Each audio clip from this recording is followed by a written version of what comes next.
शिव नारायण। संस्कृत में अवतार शब्द का अर्थ है उतरना। जैसे आप नीचे उतरते हैं उसे अवतरण कहते हैं। एक अवतार के कई उद्देश्य हैं। जैसे उदाहरण के लिए, यदि कोई अवतार नीचे आते हैं तो वे भूदेवी के कंपन को ऊपर उठाने के लिए आते हैं, जो कई उद्देश्यों में से एक है। मूल रूप से भूदेवी को बचाने के लिए, फिर भविष्य के समय के लिए मानक और पूर्वता स्थापित करने के लिए, यह भी एक कारण है। लेकिन फिर भी सबसे महत्वपूर्ण कारण वास्तव में आत्माओं को बचाना और उन्हें बाहर निकालना है।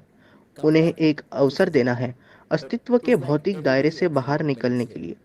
यही मुख्य उद्देश्य है।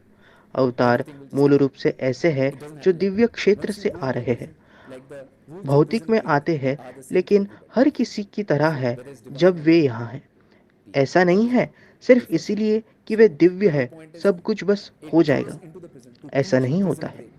एक बार जब वह जेल में जाते हैं तो जेल तोड़ने के नियम सभी के लिए समान होते हैं। चाहे वह दिव्य हो या सामान्य प्राणी, सबके लिए नियम बराबर है। तो पूरी बात यह है कि वे जेल में जाकर जेल को तोड़ना सिखाते हैं उन प्राणियों को जो पहले से वहां हैं। कृष्ण अवतार को भी दिखाया जाता है कि कृष्ण सीधे जेल में पैदा हुए थे।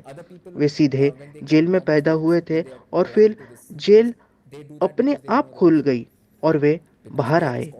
तो यह भौतिक दुनिया में हम फंसे हैं, इसका रूपक है।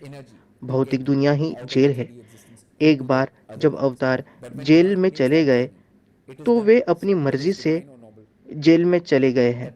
दूसरे लोग जब आते हैं, सामान्य आत्माएं जब इस जेल में पैदा होती है, वे ऐसा इसीलिए करती है क्योंकि उनके पास कोई दूसरा विकल्प नहीं होता, क्योंकि वे सिर्फ जन्म और मृत्यु के चक्र में फंसी हुई हैं। उनके पास पर्याप्त ज्ञान और ऊर्जा नहीं है जिससे वे 3D अस्तित्व से निकलकर दूसरे लोकों में जाए। लेकिन जब परमात्मा उस यात्रा को करते हैं, वे अपनी इच्छा से करते हैं, वे अपनी पसंद से करते हैं।